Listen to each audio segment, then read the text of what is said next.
Hola, buen día. ¿Cómo están? Ya me he estado encontrando ahí con algunas tareas bastante interesantes lo que nos están presentando. He de mencionar, conforme van pasando estas clases de método de estudio bíblico, la realidad es que se va a poner cada vez un poquito más difícil. Los primeros, aunque hemos de ver de forma no jerárquica los métodos de estudio bíblico, la verdad sí, las primeras clases trato de presentar textos que sean más fáciles de analizar. La Biblia es un compendio bastante complejo, tanto de escritos literarios como de figuras, como de cartas, las epístolas, incluso podríamos tratar de mencionar lo que es a destiempo, ya que pues, por lo menos tenemos escritos desde siglos antes de la venida de Jesucristo por primera vez a la tierra y posterior obviamente a su nacimiento, pues también tenemos algunos escritos que pudiesen llevarnos a contemplar o contextualizar también en tiempo, por lo menos del primer siglo, ¿no? Y pasado el primer siglo. Entonces, estamos hablando de una gama de tiempo, de escritos, de autores que Dios inspiró de forma poderosa a través de su Espíritu Santo y tratar de entender o de explicar más bien los métodos de estudio bíblico a través de algunos textos que son más complicados, pues si somos honestos, tomaría todavía más tiempo y a lo mejor quedaría muchas dudas con respecto a lo mismo. Es por eso que trato como profesor de presentarte a ti como estudiante la opción de analizar textos un poquito más dóciles, más fáciles probablemente al entendimiento.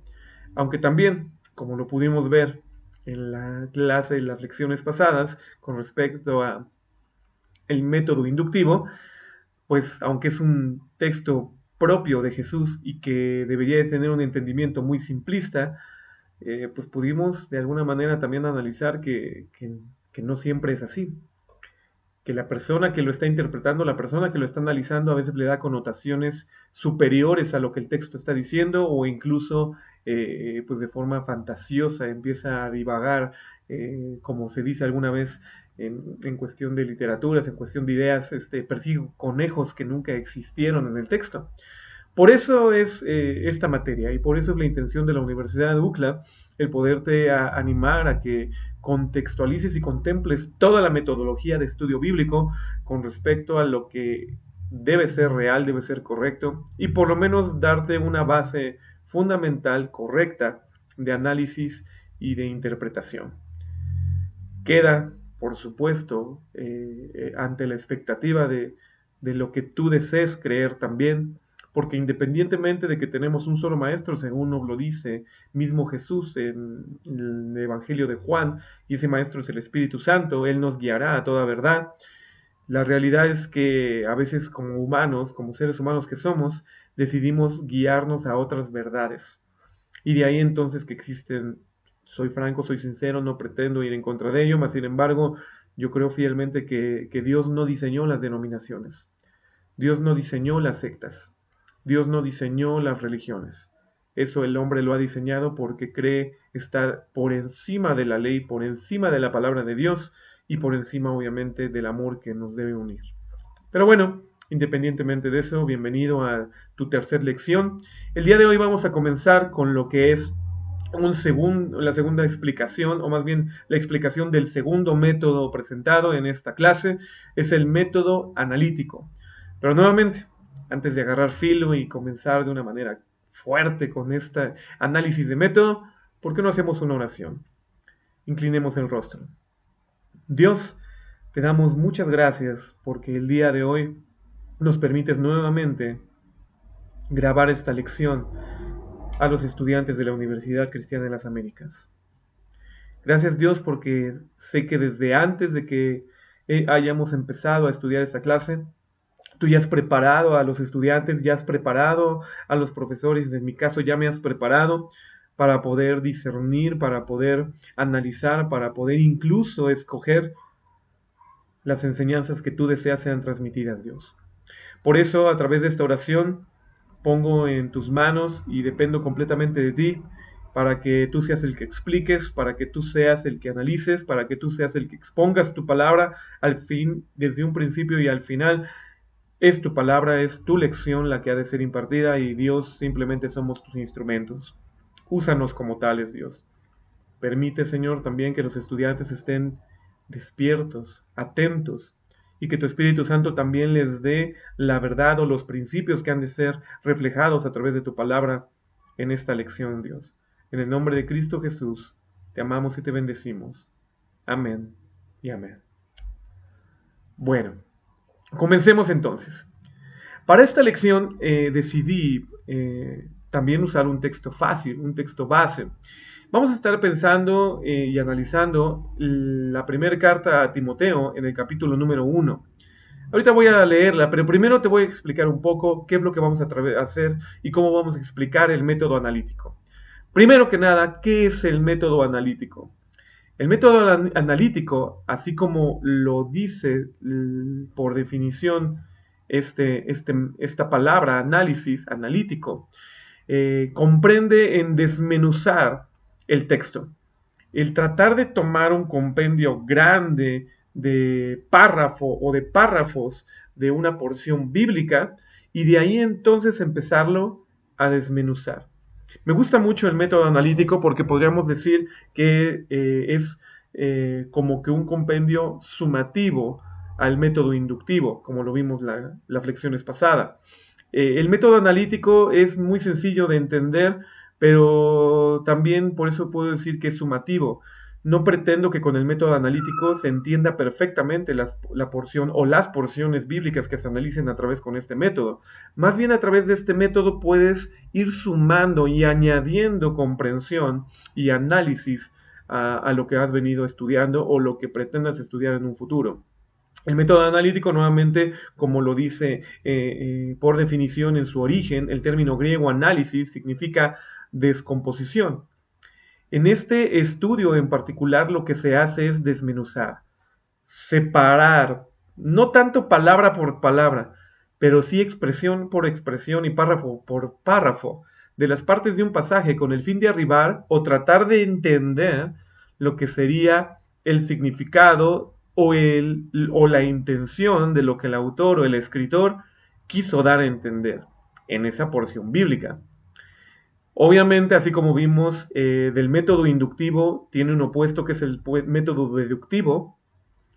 El método analítico tiene también un opuesto y es el método sintético, método que también va a ser de análisis en posteriores lecciones. En este método sintético se realiza la labor contraria, de una porción pequeña, de una porción breve, se intenta hacer un resumen y se intenta comprender esa enseñanza en un cuadro general, tratando de expresar en generalidad la porción bíblica.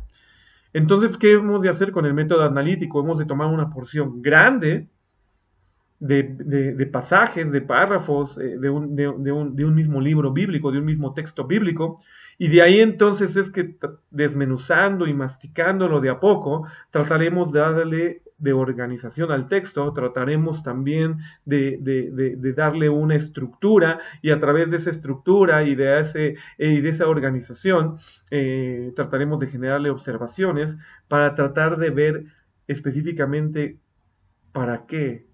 ¿Por qué se creó el texto? ¿Qué es lo que estaba sucediendo? ¿Qué es lo que el texto nos dice con respecto a por qué fue escrito? Entonces, como digo, en mi apreciación muy particular como profesor y maestro de las escrituras, te puedo decir que este método analítico es un método sumativo. No creo que con este método se pueda llegar a gran profundidad bíblica, mas sin embargo, pues trataremos de exponer de mejor manera, sobre todo cada uno de estos métodos y específicamente el analítico, para que tú entiendas perfectamente cuándo se está usando un método analítico. Del método analítico podríamos decir que es que se surgen la mayoría de las predicaciones temáticas. La mayoría de las predicaciones temáticas o incluso de contexto de párrafo, pues surgen de un análisis con este método, ¿no? Valga la redundancia, análisis del método analítico. Pero bueno, en ese sentido, entonces, pues como te comento, vamos a la porción bíblica que hemos de analizar, la cual se encuentra en Primera de Timoteo, capítulo número 1. Vamos a ver todo el capítulo lo vamos a analizar.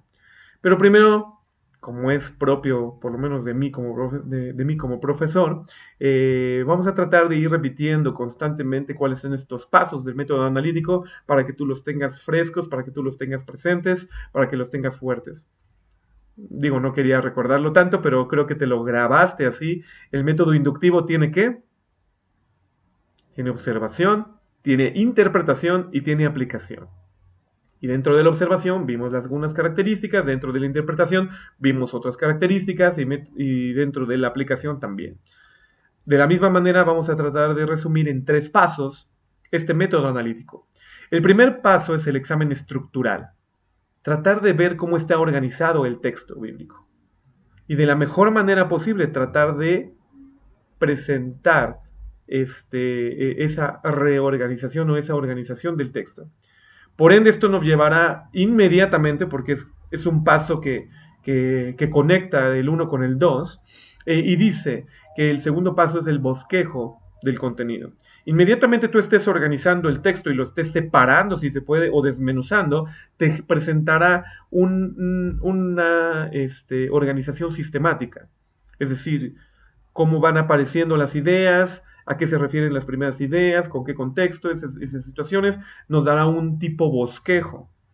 Algunas personas inmediatamente en la lectura tratan de darle un tema general a todo el texto y de ahí entonces tratar de desprender subtemas, como alguno lo podría presentar. A veces el texto te lo permite, pero a veces no. Y es más, también soy franco, yo te recomendaría que no le des un tema al texto desde que le estás haciendo el examen estructural. No porque aparezcan ciertas palabras en particular clave, que este método en particular no analiza palabras clave, no vamos a ver palabras clave, no vamos a meternos con algunos griegos, no vamos a analizar algunos hebreos, si es que es el caso del Antiguo Testamento. Aquí solamente vamos a analizar el texto, tal cual, tácitamente las palabras que están expresándose en los párrafos, en los versículos. Por ende, mi recomendación es que no le pongas un tema, que no le pongas un título. Y es más, todavía con mayor fuerza a lo que te estoy comentando desde el principio de esta lección. Este método analítico es sumativo. Es decir, no trata de comprender todo un análisis profundo para que digas, ya con el método analítico llegué a la profundidad, llegué al conocimiento más secreto de Dios, llegué exactamente a todo el poder y conocimiento de Dios. No se pretende esto, porque realmente el método analítico es un tanto simplista, si lo podemos decir de esa manera. Pero bueno, entonces, cuando lleguemos al bosquejo, se tratará de presentar el bosquejo conforme se están presentando las ideas. No así nuevamente trates de darle un tema o título general y un subtema o subtítulos generales, individuales. No lo hagas así. Pero bueno, nuevamente, entonces, número 1 es el examen estructural, lo cual dará paso al bosquejo interno del párrafo o del texto. Y número 2, se van a generar observaciones. Te darás cuenta que aquí entonces estamos llegando desde un poquito lo general a lo específico. Algo que no sucedió en lo inductivo. En el inductivo sucedió desde lo específico tratar de generar una idea general. Pero bueno, entonces veamos cómo podemos llegar aquí. Cuando lleguemos al tema de las observaciones, trataremos de ver un poquito de forma individual cada una de las preguntas que son pertinentes a hacer al texto cuando llegamos a la observación. ¿Cuáles son estas preguntas? Tú te las puedes aprender. En particular son 6. Algunos contemplan 7, vamos a mencionarlas como 7, no hay ningún problema. ¿Qué? ¿Cuándo? ¿Dónde? ¿Cómo? ¿Por qué? ¿Quién? ¿Para qué? Yo trataría de poner más bien el siguiente orden. Primero preguntándote quién o a quién, ¿no? ¿Dónde y cuándo? Es muy importante también saber en el texto, pero a veces el texto no te va a decir ni dónde ni cuándo, sobre todo si tomas párrafos pequeños. Posteriormente, ¿qué? quién está diciéndolo y qué está diciendo. Yo creo que son las más importantes. Y después vendrán un por qué o un para qué. ¿Cómo lo está diciendo? A lo mejor lo está diciendo en el caso de textos bíblicos sacados de los evangelios, en palabras de Jesús. A lo mejor lo está diciendo a través de parábolas. A lo mejor también lo está haciendo a través de figuras alegóricas o simbólicas. Entonces, trataremos de entrar con ello. Aunque no trata de expresar o de definir cada una de las expresiones que he mencionado, el método analítico, tú deberás, conforme van pasando las semanas y meses en esta universidad, o si ya has recibido otro tipo de instrucción de análisis bíblico, deberás de ir conociendo cada vez más lo que son esas formas de interpretación en el tema de la hermenéutica. Tratar de definir perfectamente si es una alegoría, si es una parábola, si es una hipérbole la que se está presentando, si está mencionando sinécdoques, si está mencionando el autor algún tipo de figura sombreada, si es algún tipo de tipología que apunta directamente a Jesucristo. Es decir, hay muchas figuras literarias, ¿no?, que se presentan desde lo más básico, si es prosa, si es verso, si es figura poética o relato simplemente escrito, o si lo está sacando de alguna leyenda o de alguna frase o mención que ha pasado de boca en boca. Es decir, todo ese tipo de expresiones literarias se podrán ir generando su perfecto entendimiento y comprensión conforme tú las vayas aprendiendo. No es esta clase para poder generar eso. Pero bueno, entonces te menciono, para mí es más importante tratar de entender estas 7 preguntas, primero mencionando quién, o a quién también, qué es lo que está diciendo o qué es lo que está pasando en el texto. Después de eso, entonces, ¿por qué? ¿O para qué? Si hay una intención de explicar un por qué o un para qué. Un cómo lo está expresando, o cómo sucede el texto. Y ya, si el texto te lo permite, cuándo y dónde. Sobre todo la última pregunta, bueno, la penúltima que acabo de hacer, ¿cuándo? Es un tanto difícil de poder expresar al 100%. Pero bueno, vamos al texto nuevamente. 1 Timoteo, capítulo número 1, versículos 1 en adelante. Voy a leer una vez de forma completa y recta el texto bíblico. La palabra del Señor dice así: Pablo, apóstol de Jesucristo, por mandato de Dios nuestro Salvador, y del Señor Jesucristo nuestra esperanza. A Timoteo, mi verdadero hijo en la fe, gracia, misericordia y paz, de Dios nuestro Padre y de Cristo Jesús nuestro Señor. Como te rogué que te quedases en Éfeso cuando partí para Macedonia, para que exhortases a algunos que no enseñasen diferente doctrina, ni prestasen atención a fábulas y genealogías sin término, que acarrean disputas en vez de edificación de Dios que es en la fe.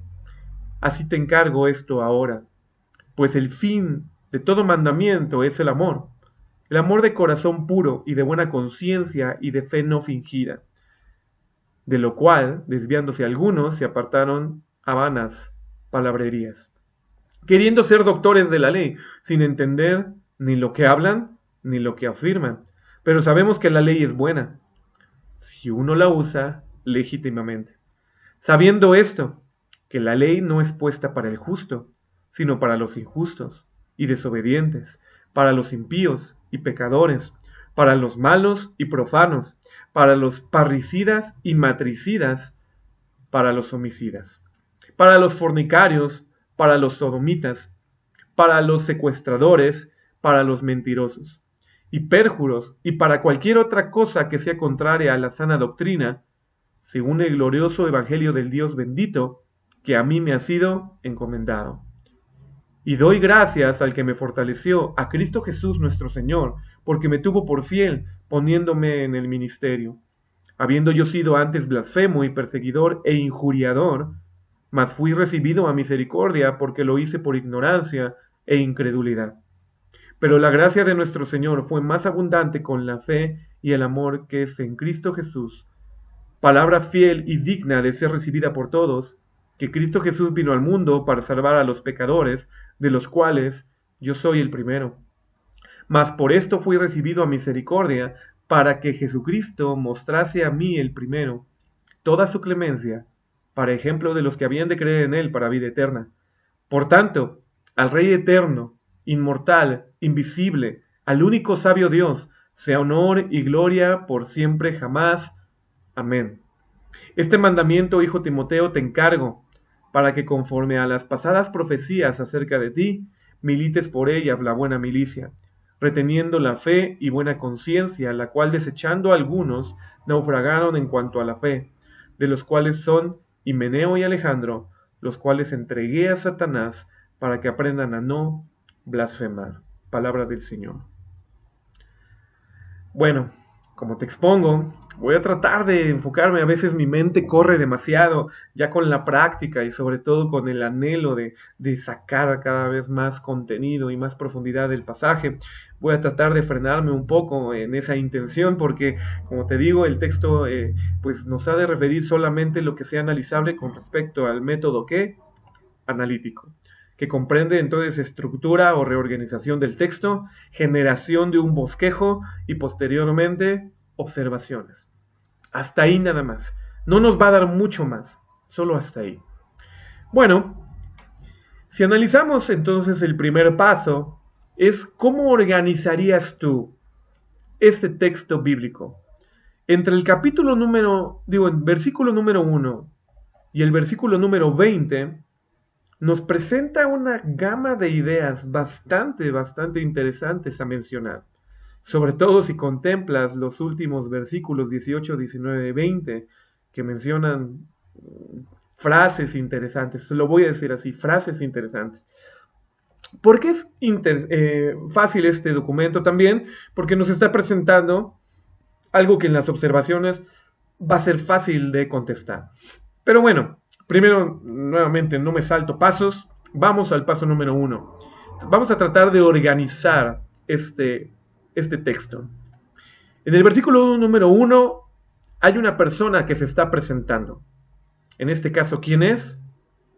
Pablo.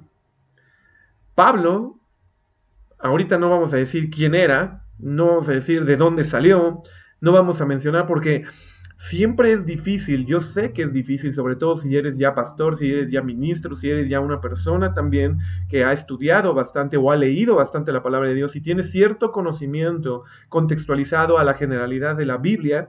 Yo te puedo decir que inmediatamente le empezamos a poner en definiciones y adjetivos a las personas o a las situaciones que vemos en los textos. Yo lo que te puedo recomendar también que es, así como yo te estoy diciendo que trato de frenar mi intención de analizar más profundamente la palabra de Dios, tú haz lo mismo. Pero en el tema de no le pongas adjetivos, no presupongas lo que el texto está diciendo porque ya lo leíste anteriormente o porque te fue enseñado anteriormente o porque incluso la palabra Pablo ya aparece en otros textos de la Biblia, inmediatamente lo identificas, inmediatamente lo refieres. No lo hagamos así. Pareciera, por ejemplo, ¿no? Si habláramos de un rey de Israel, ¿cuántos reyes de Israel se llamaron? Bueno, no específicamente los reyes, pero más bien cuántos personajes, ¿qué es lo que quiero decir? ¿Cuántos personajes del Antiguo Testamento, específicamente hablando de los reyes de Israel, compartían nombre? A lo mejor un rey compartía nombre con un súbdito, y a veces así se es mencionado en una porción bíblica y tú piensas que es el rey al cual se está refiriendo porque solamente dice el nombre. No lo hagas así. Por eso te digo, hay que tratar de atacar el texto por lo que sí dice el texto. Me encanta y siempre lo voy a decir porque me viene siempre a la mente cuando lo menciono. Y es, un texto fuera de contexto es un pretexto. Pero por otro lado, la palabra del Señor se ha de expresar por sí misma en lo que el texto sí dice. No contiendas con lo que el texto no dice. Si el texto no lo dice, no se lo pongas. No lo añadas. Solo analiza el texto por lo que el texto dice.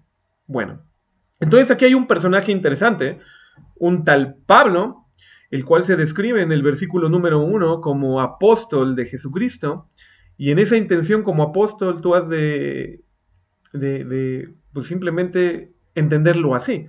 Nuevamente, no le vamos a dar una cualidad directa de lo que significa ser apóstol. ¿no? Sobre todo si tratamos de contextualizar que muchas denominaciones hoy en estos días no creen en los apóstoles y no creen en un apostolado posterior a Pablo, ¿no? Pero bueno, no me intento meter nuevamente en esos terrenos. Lo que intento decir es que 1 Timoteo 1:1 refiere a Pablo como apóstol de Jesucristo. Nada más así. Por mandato de Dios nuestro Señor Salvador y el Señor Jesucristo, nuestra esperanza. Inmediatamente versículo 2 presenta a otro personaje con respecto, si lo puedes leer de forma directa, pues a quién va referida la carta. A Timoteo, mi verdadero hijo en la fe. Gracia, misericordia y paz de Dios nuestro Padre y de Cristo Jesús nuestro Señor. Como te rogué, ¿ahí a quién se está refiriendo? Pues obviamente a la persona que está siendo referida esta porción bíblica, que es a Timoteo. Entonces podemos empezar a tratarle de dar una pequeña estructura. Cuando tú ves en un texto, ya no solo bíblico, sino en un texto cualquiera, una presentación de quién escribe y a quién va dirigido, podemos presuponer que es una carta, que es un mensaje, un memorándum, si quieres darle también esa connotación, dirigido específicamente a alguien. Entonces, aquí lo que estamos tratando de generar es la reorganización o estructura del texto. Entonces, como te decía, esto nos va a dar de forma inmediata lo que sería el segundo paso. Casi vas organizando, casi vas bosquejeando el texto. Entonces, lo que podemos entender es que en el versículo número 1 y número 2 presenta ¿qué? Un saludo.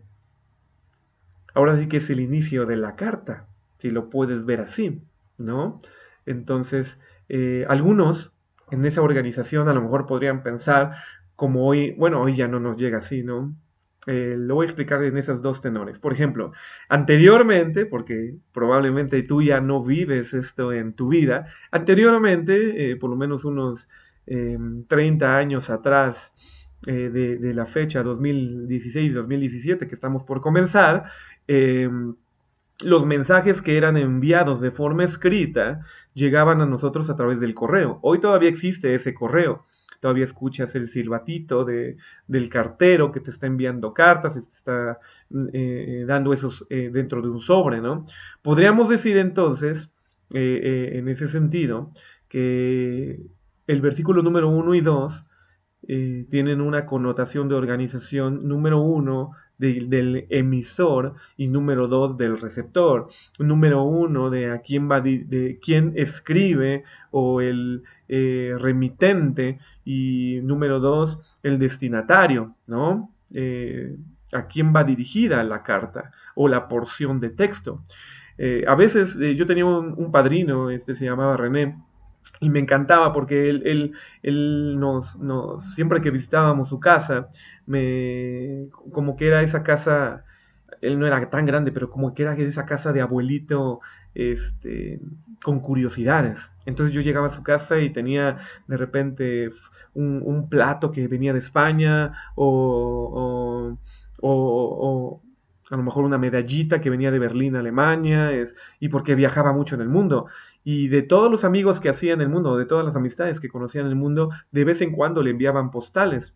No sé si tú sepas lo que es una postal, a lo mejor sí, nuevamente no conozco tanto de tu trasfondo, de lo que has vivido, ¿no? Hoy por hoy, la verdad, si se lo dijese a otros alumnos que tengo, que son de minoría de edad, me dirían, y pues yo no tengo idea qué es eso de una postal, porque pues solo conozco internet, y solo conozco el WhatsApp, y solo conozco Facebook, y solo conozco el mail. Entonces, bueno, por eso te estoy dando esta introducción, me está diciendo, ya, por favor, me pasa lo siguiente. Pero bueno, la situación es, llegaba esta postal, y en la postal venía nuevamente la dirección del remitente, la dirección del destinatario, y algo que era bien hermoso, que eran los sellos postales, ¿no? Que eran unas estampitas, ¿no? En particular dependiendo del país que lo emitía y a dónde era dirigido, ¿no? Entonces era bastante padre esa idea. Y a lo mejor alguien podrá pensar en eso y decir, bueno, yo quiero organizar el texto pensando en que aquí Pablo nos está presentando un poquito sobre él como remitente, y también nos está dando el destinatario, ¿no? En esa postal. porque el apóstol pues tenías un pequeño mensaje nada más, ¿no? Aunque aquí a lo mejor no va a ser tan pequeño, por lo menos son 6 capítulos de primera carta a Timoteo. Pero bueno, independientemente de eso, entonces ahí está la primera estructura, ¿no? Versículo 1, versículo 2, ya está entonces la primera estructura que algunos, incluso en algunos comentarios, que no pretendo que estudies a través de comentarios la palabra de Dios, mencionan que es la salutación. En el versículo número 3 empieza ya la explicación del por qué aparentemente está la carta, ¿no? Primero le empieza diciendo, como te rogué que te quedases en Éfeso, cuando partí para Macedonia, para que exhortases a algunos que no enseñen diferente doctrina, ni presten atención a fábulas y genealogías sin término, que acarrean disputas en vez de edificación de Dios, que es en la fe, así te encargo ahora. Hay un precedente a esta carta. En esta organización o reorganización del texto, el versículo número 3 y 4 te están presentando ¿qué? Te están presentando la idea de que hubo una interacción Pablo con Timoteo previa a esta carta, la cual está haciendo que Pablo presente esta carta. Yo podría decir, por ejemplo, que esta idea del versículo número 3 y número 4, a mí en lo particular me presuponen la idea de un jefe dándole una instrucción a un gerente o pensemos en un director dándole una instrucción a un subdirector o presentemos a un gerente dándosela a un subalterno, ¿no? O a un ejecutivo que esté por debajo de él. Pero la orden simplemente fue haz algo. Y aparentemente cuando el jefe, el director o subdirector están dando la instrucción, inmediatamente viene a su mente que probablemente lo está dejando desprotegido para cumplir la instrucción. ¿Por qué lo menciono así? Porque nuevamente te lo comento, creo, por lo que el texto está diciendo, que así lo está presentando. Como te rogué que quedases en Éfeso, es decir, como te di una instrucción en particular, yo me tenía que ir, partí para Macedonia, y te dejé y te di ahí en Éfeso con una instrucción. Exhorta, o para que exhortases a algunos a que no enseñasen doctrina mala o diferente doctrina. Ya le estoy poniendo yo palabras, ¿no? Pero bueno, diferente doctrina, dice el texto. Ni prestaran tampoco atención a fábulas o genealogías sin término, que éstas acarrean disputas en vez de edificación de Dios, que es en la fe. Ahora te encargo esto. Entonces, probablemente Pablo deja una instrucción tan precisa como lo que está diciendo en el versículo 3 y 4. Pero probablemente también, por eso la carta escrita, Pablo entiende que no es suficiente con dar la instrucción. Necesita abundar un poquito más para que la instrucción sea completada de forma fidedigna, de forma completa, de forma correcta, ¿no? Nuevamente pareciera como, te voy a dejar aquí para que limpies un terreno, ¿no? Imagínate un dueño de casa, se lo dice al jardinero, te voy a dejar aquí para que en las próximas 3 horas limpies un terreno que tengo, que tiene hierba mala. ¿Ok? El jardinero dice, pues lo voy a hacer, o lo voy a intentar. Pero inmediatamente a lo mejor el dueño de la casa se acuerda, híjole, le dije que limpiara todo el terreno, pero ¿qué crees? Tengo un rosal que ese no quiero que lo toque, ese quiero que crezca tal cual está. Entonces inmediatamente a lo mejor no tiene la forma de hacerle llegar el mensaje, entonces le escribe una carta y le empieza a mencionar, oye, ¿te acuerdas que te dejé para esto? Sí, pero no me toques el rosal. O a lo mejor, híjole, acuérdate que te dejé la instrucción, pero no te dije cómo lo ibas a hacer. Ahí en la bodega que está hacia la izquierda, hay un tridente, hay una pala para remover la tierra, para sacar la hierba mala. Es decir, no te dejé más preparación para cumplir la actividad. Podría decir que esa es la intención de por qué Pablo entonces está escribiendo. No sabemos tampoco, y eso es muy importante en el texto, por lo menos en el capítulo 1 tal cual lo leímos, no sabemos si sucedió algo en el ínter que a Pablo también lo hizo reaccionar. No sabemos en particular si, dejó a Timoteo, ya empezó a hacer su labor de exhortar a que no enseñasen doctrina diferente y que no prestasen a fábulas atención a fábulas y genealogías sin término. Y, ok, sí, pero no sabemos que en el Inter a lo mejor empezó a haber broncas, no aceptaron a Timoteo como líder o como alguna persona digna de atender, y que a lo mejor esto provocó alguna situación. No sabemos tampoco si Timoteo entendió o no entendió perfectamente la instrucción, pero lo que sí nos presupone el texto es que hay algo que hace reaccionar a Pablo. De la misma manera que te estoy poniendo el ejemplo de este amo de casa o de este dueño de casa con el jardinero.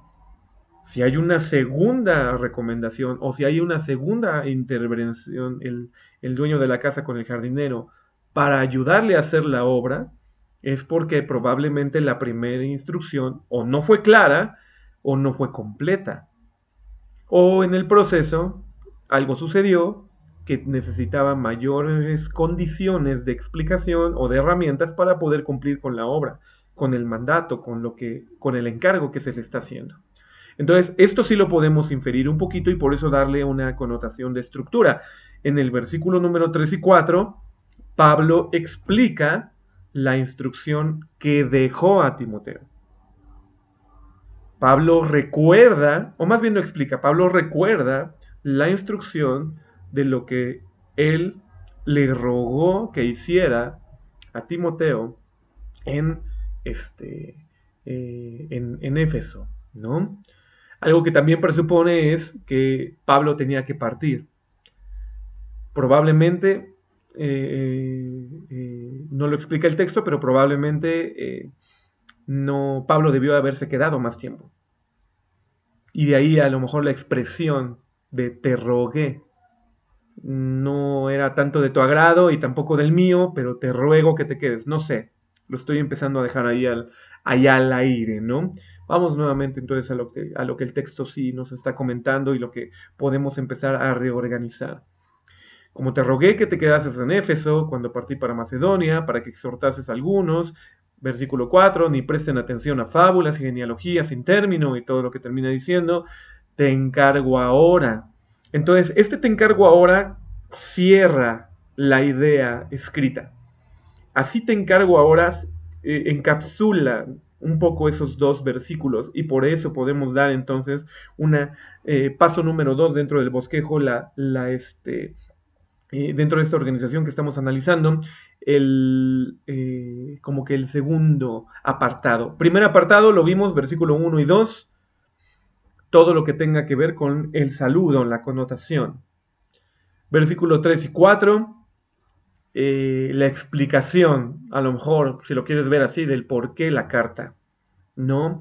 Esta mención específica de la realidad de por qué surge esta carta. Y sobre todo se encapsula con esta frase, así te encargo ahora. Entonces, 1, 2, salutación, 3 y 4, origen de la carta o motivo de la carta. 5 en adelante, vamos a ver hasta dónde, la siguiente porción de organización. Pues el fin es el amor de corazón puro y de buena conciencia y de fe no fingida, de la cual, desviándose algunos, se apartaron a vanas palabrerías, queriendo ser doctores de la ley, sin entender ni lo que hablan ni lo que afirman. Pero sabemos que la ley es buena si uno la usa legítimamente. Sabiendo esto, que la ley no está puesta para el justo, sino para los injustos, y desobedientes, para los impíos, para los pecadores, para los malos, para los profanos, para los parricidas, matricidas, para los homicidas, para los fornicarios, los sodomitas, para los secuestradores, para los mentirosos, pérjuros, para cualquier otra cosa que sea contraria a la sana doctrina, según el glorioso evangelio del Dios bendito, que a mí me ha sido encomendado. Y doy gracias al que me fortaleció, a Cristo Jesús, nuestro Señor, porque me tuvo por fiel, poniéndome en el ministerio. Habiendo sido yo antes blasfemo y perseguidor e injuriador, mas fui recibido a misericordia, porque lo hice por ignorancia e incredulidad. Pero la gracia de nuestro Señor Jesucristo fue más abundante con la fe y el amor que es en Cristo Jesús. Palabra fiel y digna de ser recibida por todos, que Cristo Jesús vino al mundo para salvar a los pecadores, de los cuales yo soy el primero. Mas por esto fui recibido a misericordia, para que Jesucristo nos mostrase a mí en el primero toda su clemencia, para ejemplo de los que habrían de creer en él para vida eterna. Por tanto, el Rey eterno, inmortal, invisible, el único sabio Dios, sea honor y gloria para siempre y jamás. Este mandamiento, hijo Timoteo, te encargo, para que conforme a las pasadas profecías acerca de ti milites por ellas la buena milicia, reteniendo la fe, la buena conciencia, la cual desechando algunos naufragaron en cuanto a la fe, de los cuales son Himeneo y Alejandro, los cuales entregué a Satanás para que aprendan a no blasfemar. Ok. Lo leí nuevamente muy rápido, probablemente no era mi intención, pero si te has dado cuenta, hay como que subdivisiones dentro del mismo texto. Nuevamente, esto con la práctica lo vas a aprender a notar más rápidamente. ¿Por qué digo subdivisiones? Porque Pablo, a partir del versículo número 5, empieza a explicar entonces qué es lo que le va a encargar a Timoteo. Ya explicó en el versículo 3 y 4 qué es lo que le encargaba. Lo de exhortar y obviamente enseñar, que no se persiguieran las fábulas y no se hiciera todo lo que ya mencionamos. Pero específicamente el texto, a partir del versículo 5, nos está empezando a dar entonces aparentemente el encargo. ¿Cuál es entonces verdaderamente ese encargo? Parecería de una forma ilógica de parte de Pablo, porque presenta primero que el fin de todo mandamiento es el amor, y menciona el tema de la ley, y después menciona un poquito a quienes comprende la ley, después habla de él y de cómo Jesucristo lo fortaleció, versículo 12, después inmediatamente habla un poquito de su testimonio, siendo antes blasfemo y perseguidor, termina honrando y levantando una alabanza perfecta. Desde el versículo 4 va preparando esa alabanza hasta el versículo 17, cuando ya lo declara. Y hasta el versículo 18, fíjate cuánto pasó en el texto, hasta el versículo 18 aparece aparentemente el encargo, para que conforme a las pasadas profecías acerca de ti milites con ellas, reteniendo la fe, la buena conciencia, la cual desechando a algunos naufragaron en cuanto a la fe. Y menciona a Himeneo y Alejandro, y ahorita mencionamos, llegaremos al versículo 20. Entonces, hay un compendio bastante enredado dentro de todo lo que es este texto. Y de forma analítica, pues tratarle de dar una fuerza. Yo lo que te puedo decir es, siempre que se cree un bosquejo, lo vas a poder hacer como si fuera un mapa conceptual. ¿Qué es un mapa conceptual? Lo voy a tratar de describir. Obviamente en tu plataforma Neo estará cómo poder generar este mapa conceptual a lo largo de las ramificaciones de este mapa con respecto al análisis que estamos teniendo del capítulo número 1. Pero ¿cómo podría, o más bien cómo va a ir apareciendo ahí en tu página, en tu plataforma Neo? Tendrás hasta la parte de arriba la carta de Timoteo como tal. Y en esa descripción generar diversas líneas. En una primera línea de división podrá aparecer lo que es la salutación. En la segunda línea lo que sería la explicación, como así ya le estoy dando yo la intención de organización, la explicación del porqué de la carta. Y en el siguiente, el encargo. En la ramificación en medio, lo que es el encargo. ¿Qué le quiere encargar Pablo a Timoteo a través de esta carta? ¿Qué le quiere encargar? Entonces, en esa ramificación de encargo, habrá un subapartado el cual nos defina un poquito lo que es el versículo 5 al versículo número 17, hasta allá. Porque en el 18, entonces es cuando verdaderamente está apareciendo nuevamente la palabra encargo. Entonces, ¿cómo pudiésemos tener estas subdivisiones o subapartados de esta tercera división, la cual podríamos llamarle el encargo dentro de toda esta carga?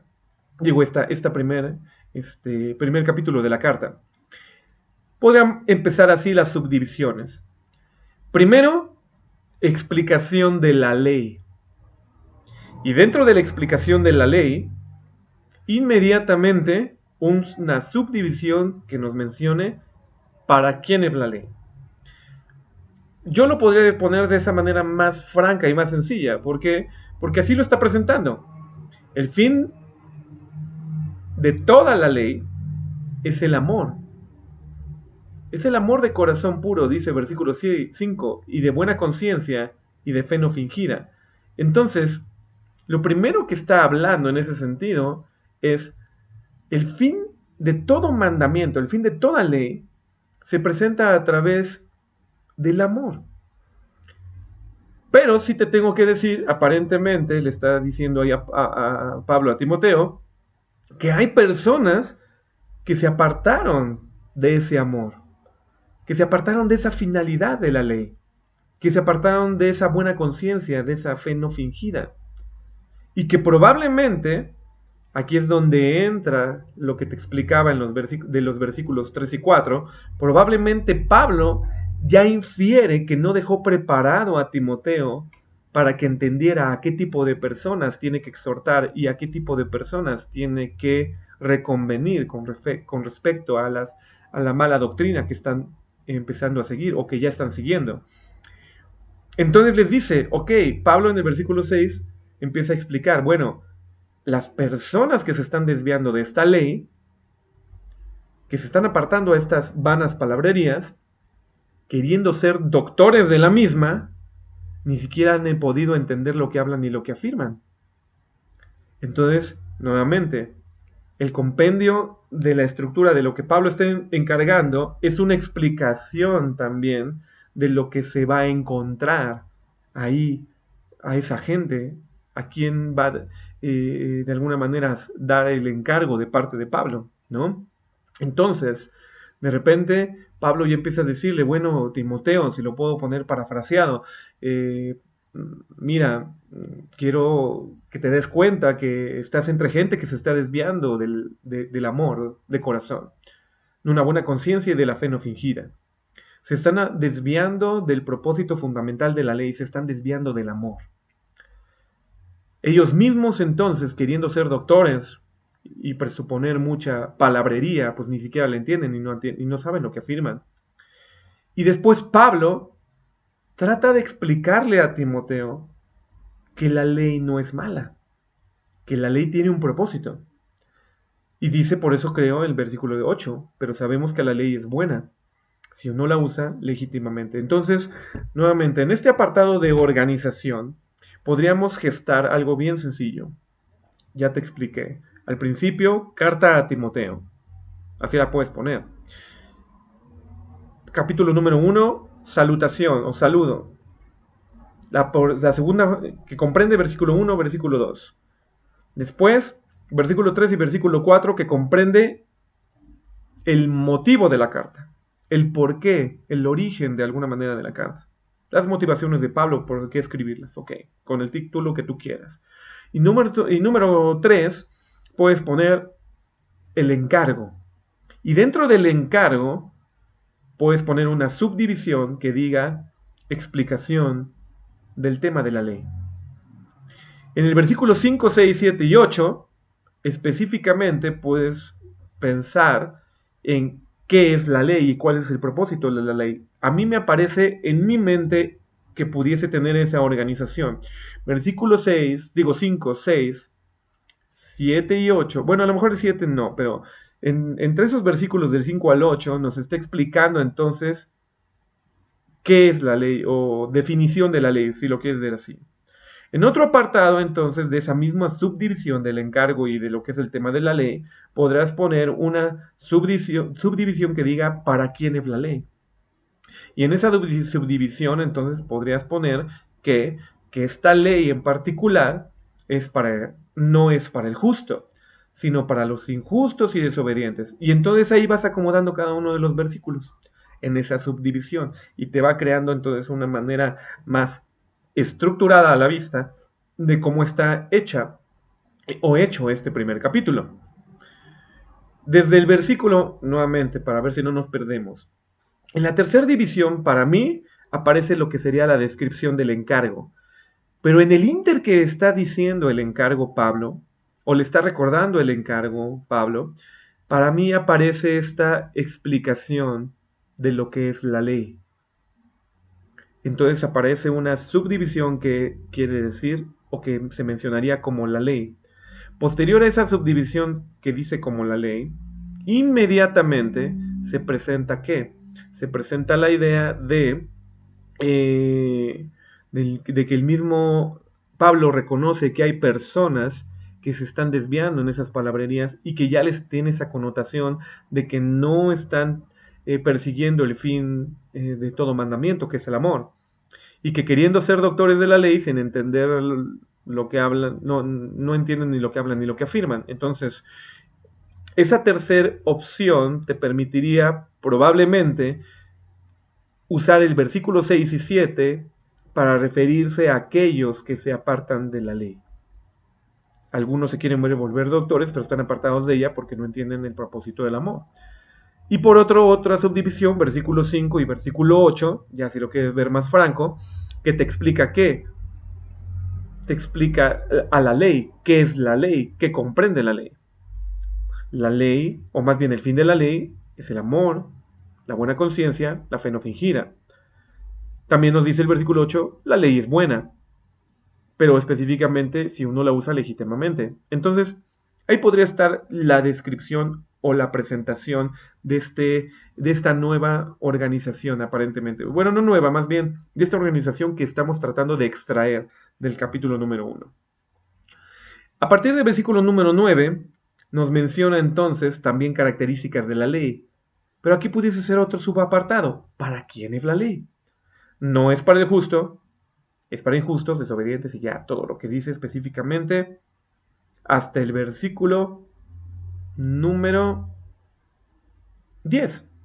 Y para cualquier otra cosa que sea contraria a la sana doctrina, para ellos es la ley. Entonces, en este nuevo apartado de para quién es la ley, podrías poner versículo 9, 10, 11 y 12. No, hasta el 10, perdón. Versículo 9 y 10 nos está mencionando entonces para quién es la ley. Y nos expone específicamente ya todo lo que ya leímos. Entonces ya es ese apartado. Mi apreciación es que hasta el versículo número 10 termina la explicación de la ley. Entonces ahí cerrarías en el mapa conceptual toda ese pequeño compendio de la ley. Y dentro parte del mismo parte de encargo, sacas, y al final vamos a ver por qué, pero dentro de esa misma parte de encargo sacas otra línea que explique específicamente versículo 11 y 12. Según el glorioso evangelio del Dios bendito que a mí me ha sido encomendado. Y doy gracias al que me fortaleció, a Cristo Jesús nuestro Señor, que me tuvo por fiel poniéndome en el ministerio. Habiendo yo sido antes blasfemo y perseguidor e injuriador, mas fui recibido misericordia por lo que hice por ignorancia e incredulidad, pero la gracia de nuestro Señor fue más abundante con la fe y el amor que es en Cristo Jesús. Palabra fiel y digna de ser recibida por todos, que Cristo Jesús vino al mundo para salvar a los pecadores, de los cuales yo soy el primero. Mas por esto fue recibido a misericordia, para que Jesucristo mostrase a mí el primero toda su clemencia, este ejemplo, lo que habían de creer en él. Por tanto, al Rey eterno, inmortal, invisible. Yo podría, así de forma más general, desde el versículo 11 hasta el versículo número 17, poner otro apartado dentro del mismo encargo. Y nuevamente te digo, ahorita vamos a ver por qué a mi apreciación entraría dentro del mismo encargo. Pero si tú no lo quieres poner como el encargo, sino lo quieres generar con otra subdivisión, está bien. También ponle el nombre que tú desees, pero sí genera esta partición dentro del capítulo. Es decir, divídela, porque sí está dando la idea de otras cosas, ¿no? De otras ideas dentro del mismo capítulo. Entonces, para mí en lo particular, versículo 11 hasta el 17, que nos está presentando, y solo lo voy a generar así, como un pequeño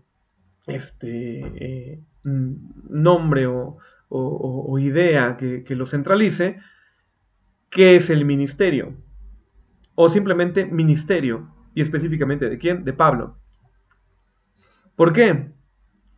Porque lo que está ahí hablando el versículo 11 es que todo lo que le está encargando o le va a encargar a Timoteo tiene una base ministerial, según el Evangelio de Dios bendito que a mí me ha sido encomendado.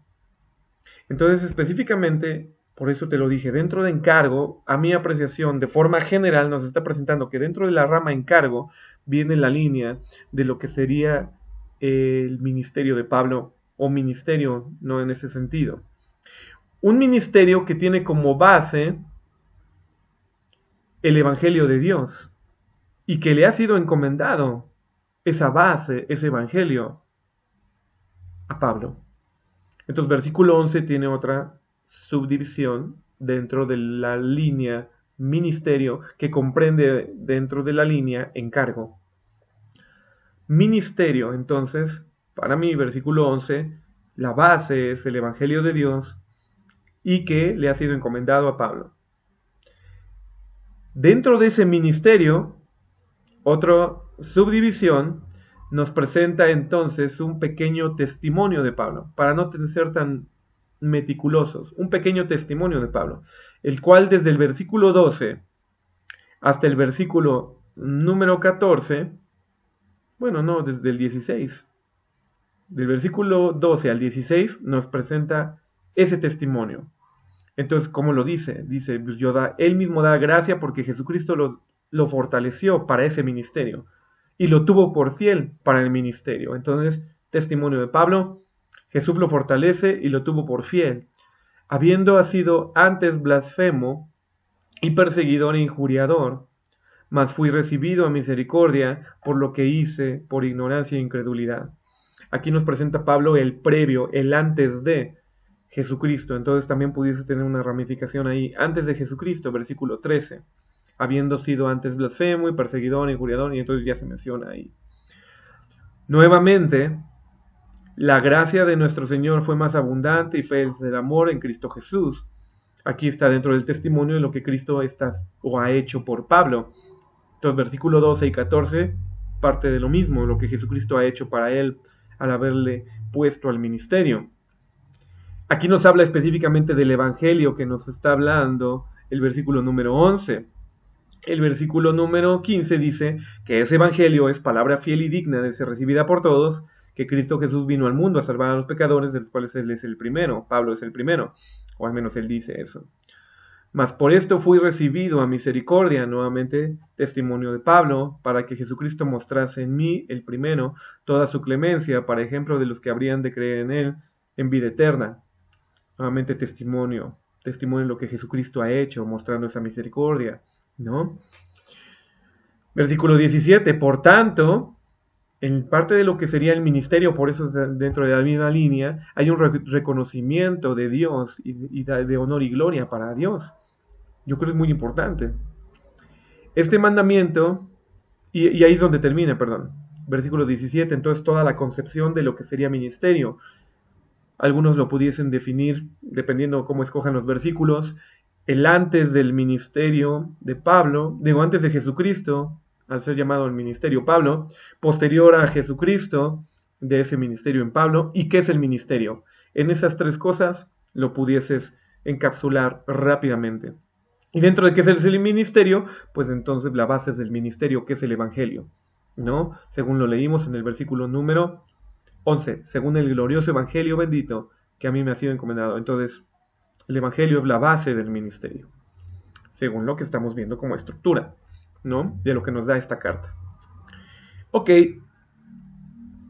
solo recapitulando, ya tenemos algunas divisiones un poquito más estructuradas, creo yo. Primeros versículos, ahorita ya solo por mencionarlos, así de rápido, ya no para hacerte tan tediosa la clase.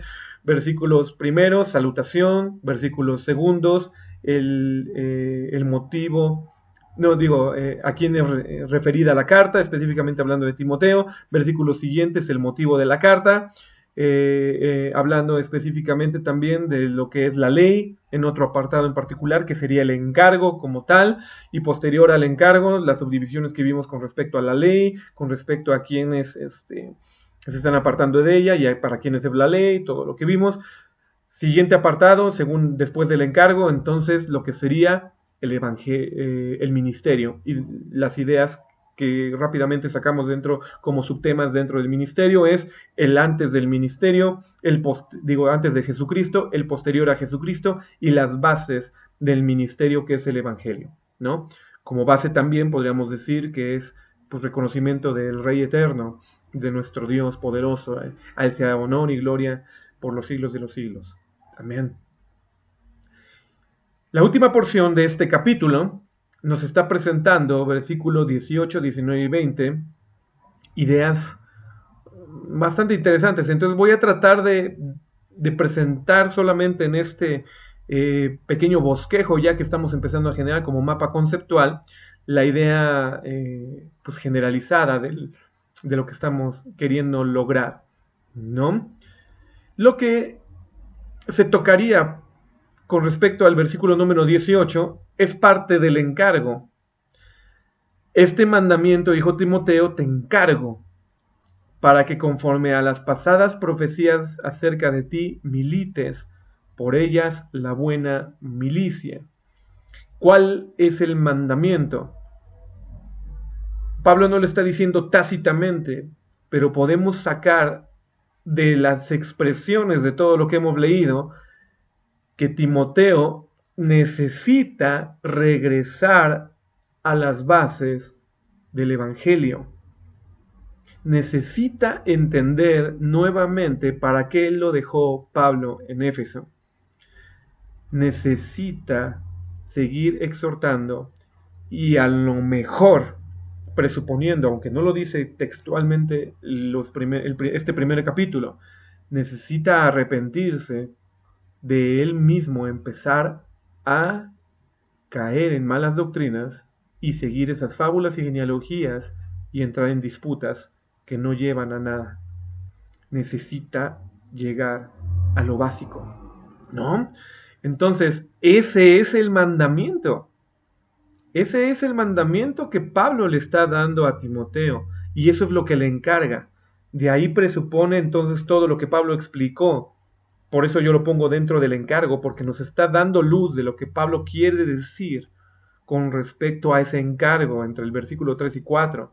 Del 5 en adelante está explicando el porqué del encargo y probablemente quiere darle esa fuerza porque Timoteo a lo mejor anda como que tambaleándose en el encargo, y no solamente en el encargo, sino en la misma fe en el Dios, en las mismas bases del Evangelio.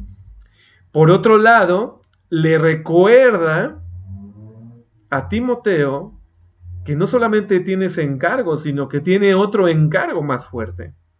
Bueno, no puedo decir más fuerte, sino que aparte de ese primer encargo viene otro encargo, el cual es que conforme a las pasadas profecías milite por ellas la buena milicia. No pretendo entrar en este tema en particular, en este día en particular, a debatir si existen o no existe palabra profética hoy en nuestros días. ¿Y a qué me refiero específicamente? A que a través de un individuo llamado ministro profético o profeta, Dios le haya dado una profecía directa a Timoteo en este texto. Bueno, no es en este texto, antes de este texto. El libro de Hechos nos presupone que estos profetas actuaban de una manera regular, y no solo hombres, sino también mujeres, profetisas, ¿no? Agabo como profeta y sus hijas también profetizaban, nos lo dice el libro de Hechos, solo como ejemplo. Aquí lo que te quiero mencionar no es para debatir si tú crees o no crees que exista esto hoy en nuestros días. Lo que el texto está presuponiendo es que Timoteo recibió una profecía. Y tampoco podemos ser honestos o francos al texto bíblico si ya queremos polarizar esta verdad bíblica, que estas profecías son las que la palabra de Dios dice en Levítico y en Amós y en Joel y en Ageo, o sea, palabra de Dios en pocas palabras, como muchos definen la profecía. No solo es palabra de Dios y es lo escrito.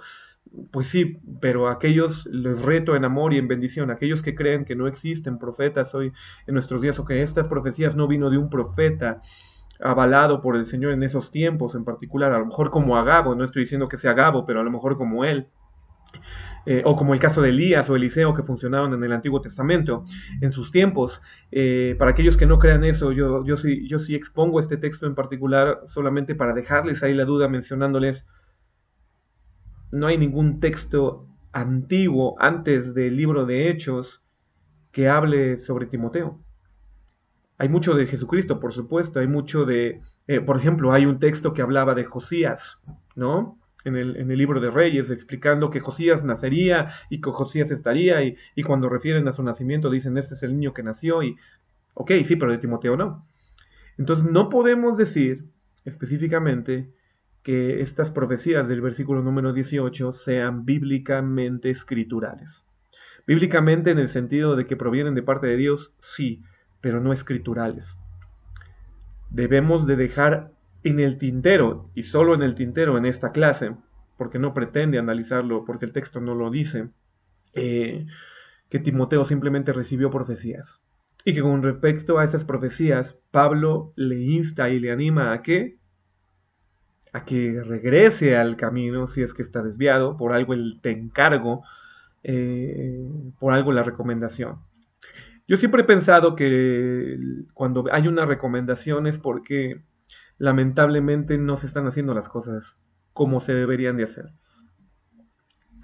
La mayoría de las personas cuando están haciendo bien las cosas y reciben una recomendación, se sienten, oye, ya me lo dijiste, ya hubo una interacción conmigo con respecto a eso, ya no me estés recordando algo que ya sé que tengo que hacer y que de hecho lo hago. Más bien la mayoría de los encargos o recomendaciones es porque o no está sucediendo o se encuentra débil el encargo, ¿no? El cumplimiento del encargo. Entonces, podríamos sumar dentro de encargo una segunda situación. Primero, la situación de lo que Pablo directamente está encargando a Timoteo, y segunda, la que Dios mismo, si así lo queremos entender, porque así es prescrito la frase profecía, Dios mismo dijo a Timoteo cuando fue lanzado al ministerio. Y dentro de ese encargo y dentro de esas profecías, Pablo le está recordando que tiene que retener la fe y la buena conciencia. Algo que en el versículo número 5 explica con respecto a qué. Con respecto al cumplimiento de la ley. Entonces, podríamos tratar de detenernos en las palabras mismas de Pablo a entender que Timoteo se estaba saliendo de esa buena conciencia y de retener la fe. Y por ende entonces estaba dejando el amor. Y si estaba dejando el amor, pues la ley entonces también estaba siendo para él. Porque no estaba cumpliéndola de forma correcta. Solo lo dejamos ahí. Versículo nuevamente 19, entonces está explicando o regresando, ¿no? Y habla en el versículo número 20 de un ejemplo. Y un ejemplo bastante agresivo, por lo menos a mi apreciación. Ahorita van a ver qué figura, o qué simbolismo, o cómo cambio en paráfrasis estos dos versículos para que entendamos lo que creo yo Pablo le está diciendo aquí a Timoteo. Entonces, versículos 19 y 20 son parte, bueno, del 18 al 20 son parte de una última exhortación de encargo en este capítulo. Última exhortación al encargo en este capítulo. Y versículos 19 y 20 es represalias o consecuencias. Números 19 y 20 nos exponen ejemplos. Algunos naufragaron en cuanto a la fe, de los cuales Pablo pone dos ejemplos, Himeneo y Alejandro, los cuales entregó Pablo, porque así dice, así lo dice textualmente, entregó a Satanás, para que corrigiesen su camino y aprendieran a no blasfemar. Entonces aquí la idea que me presupone, por eso digo que iba a ser un simbolismo, me presupone un papá con un hijo, el cual está explicándole al hijo que sus caminos lo están llevando a que posiblemente tenga unas nalgadas. Ya te dije que hicieras el encargo. Ya te encargué, ya te estoy recordando el encargo y te recuerdo que aquellos que se desviaron del encargo, por así decirlo, terminé castigándolos de alguna manera. En este caso, si lo queremos ver así, por el ejemplo que te estoy dando, por lo que presuponen estos dos versículos, es Pablo los entregó a Satanás para que aprendieran.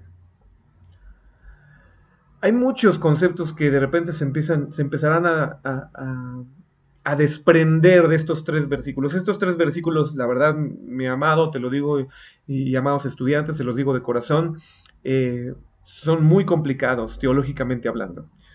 Porque ya con la experiencia y con todo lo analizado, no solamente a través de conocimiento en lo que Dios nos ha permitido aprender, sino en la práctica ministerial de conocer gente de diferentes ministerios y diferentes denominaciones y diferentes lugares.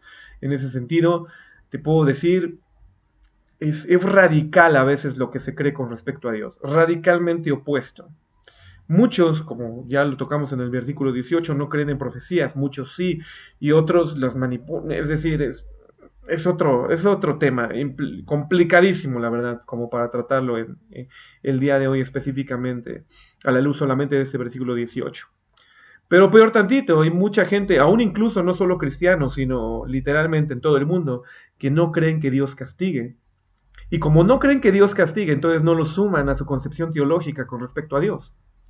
No, Dios es solo amor, no, Él no castiga. Entonces, versículos 19 y 20, pues hay que sacarlos. Pablo casi era un hereje por andar entregando gente a Satanás. Y luego, ¿quién tiene autoridad para entregar gente a Satanás? No. Todo lo que dice versículos 19 y 20, bueno, sobre todo el 20, con respecto a Himeneo y Alejandro, híjole, amado, te lo digo, amados, se los digo de corazón, es complicado.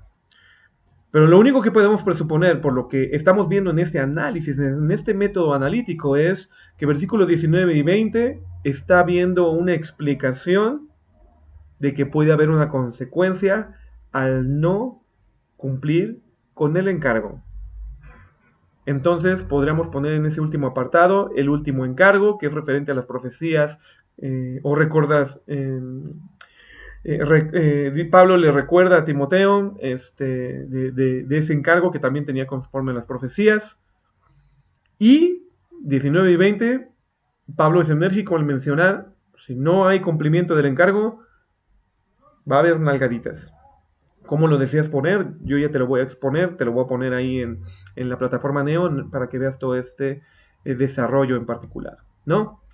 Pero bueno, entonces hasta ahí terminaríamos. 19 y 20, castigo de no cumplir el encargo, podrías ponerle así. No sé, de repente suena muy mal o muy brusco para algunos, pero a mí la carta esto me está presentando. Pablo le está recordando, y no solo su encargo, sino que le suma el recuerdo del encargo que recibió de primera mano cuando fue lanzado al mandamiento, por lo que presupone el versículo 18, y versículos 19 y 20 le dice, oye, pues algunos naufragaron, y algunos están recibiendo nalgaditas, como en el caso de Himeneo y Alejandro, para que aprendan a no blasfemar. No te vaya a pasar a ti lo mismo, por lo que presupone todo el texto.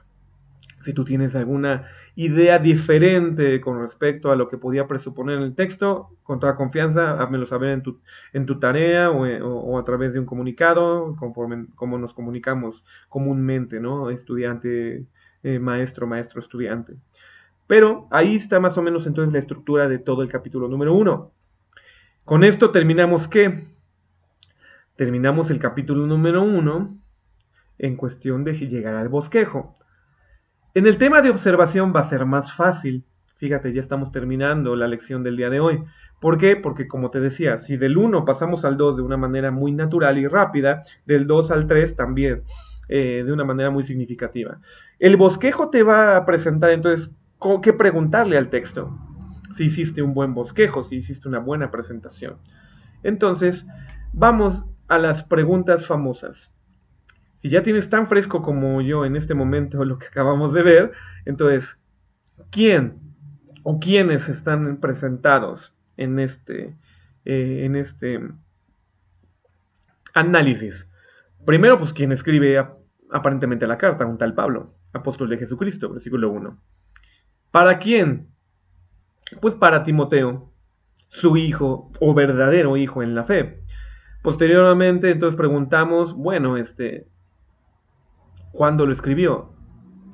Lo que podríamos decir que el texto sí dice es que escribió esta carta después de haberlo dejado en Éfeso y después de que él subió a Macedonia.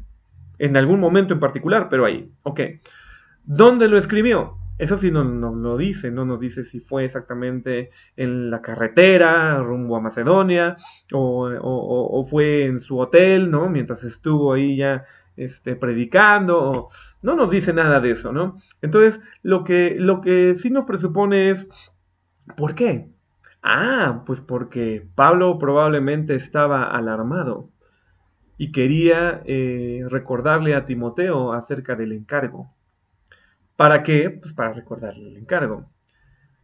¿Qué escribe Pablo? Pues obviamente escribe con respecto a, si ves en el bosquejo, su testimonio, con respecto a la ley, con respecto, entonces ya subdivides, ¿no? Entonces, así de fácil se contestaron esas preguntas, lo tienes que hacer también te lo presentaré en Neo, para que tú veas cómo se respondieron estas preguntas, y entonces tú también las respondas. Y hasta ahí terminaría el método analítico. No estamos viendo griegos, no estamos viendo hebreos, no estamos viendo la profundidad de sacar el principio, no lo estamos viendo, solo estamos tratando de entender el texto en cómo está estructurado. Podríamos decir que esa es la finalidad del método analítico. La finalidad del método inductivo, lo dijimos las lecciones pasadas, es que tú saques y encuentres principios, o un principio en particular del texto que estás escogiendo. Y la finalidad del método analítico es que entiendas la estructura del texto. Nada más. Por eso te digo que es un método que es sumativo. Comprende algo adicional que puede ser sumado para la comprensión total, pero no te da mucho más. No nos está diciendo la profundidad del misterio de lo que Dios quiere revelar. No. Habrá métodos que sí te lo den, habrá métodos que no. Por eso es, conforme veamos esta lección y esta clase de métodos de estudio bíblico, que tú puedas ir aprendiendo las metodologías, cada una de ellas en su concepción, en sus pasos, en su comprensión, para que en esa idea entonces tú te vuelvas más diestro y cuando analices la palabra de Dios, entonces utilices de la diversidad de los métodos según el texto bíblico o según la intención de lo que tú quieras sacar. Como te digo, este tipo de textos nos ayuda también para generar estructura, como si quisieras predicar un texto bíblico como tal. Entonces, pues es bueno, la verdad es bueno, ¿no? Como te digo, es sumativo, no es total, no es un método que genera comprensión en su totalidad del texto bíblico, pero sí te ayuda para entender estructura, para entender intención del texto, de lo que está diciendo y por qué lo está diciendo, ¿no? Porque, bueno, nuevamente aquí dentro de los porqués pudieras poner, pues porque Pablo vio una necesidad en Éfeso que necesitaba ser saciada. ¿Cuál es esa necesidad? Viene el versículo 3 y 4, el que había gente que se estaba desviando y que estaba queriendo ir a fábulas y que no estaba viendo por la finalidad del amor o sino simplemente por la ley. O tú podrás expresar un poquito más adicional. La pregunta cómo, pues a lo mejor pudiese, como te digo, incluir, en este texto es prosa, literal, no tienes ironías. Algunos presupondrían que el tema de Himeneo y Alejandro es simplemente algo retórico e irónico, fabularizado, ¿no? De parte de Pablo para generarle una intención de aprendizaje a Timoteo, pero la realidad es que no, es que es simplemente un testimonio tal cual de lo que él hizo con Himeneo y Alejandro. Entonces, tenemos que entender que así sucedió. Entonces, pues cómo es en forma de carta, ¿no? Podrías decirlo así, dónde está su destinatario, dónde está su remitente, dónde, pues ya lo expliqué, no lo dice literalmente, ¿no? El cuándo probablemente sí, es posterior a que lo dejó en Éfeso, y qué, pues es muy amplia esa pregunta, ¿no? ¿Qué dice la carta? Pues dice el encargo o dice el recuerdo del encargo. ¿Qué más dice la carta? Pues habla sobre la ley un poco, habla sobre para quién es la ley, entonces podrás poner ahí tus descripciones. Nuevamente, ya estamos terminando esta lección del día de hoy y espero con esa finalidad que tú te sientas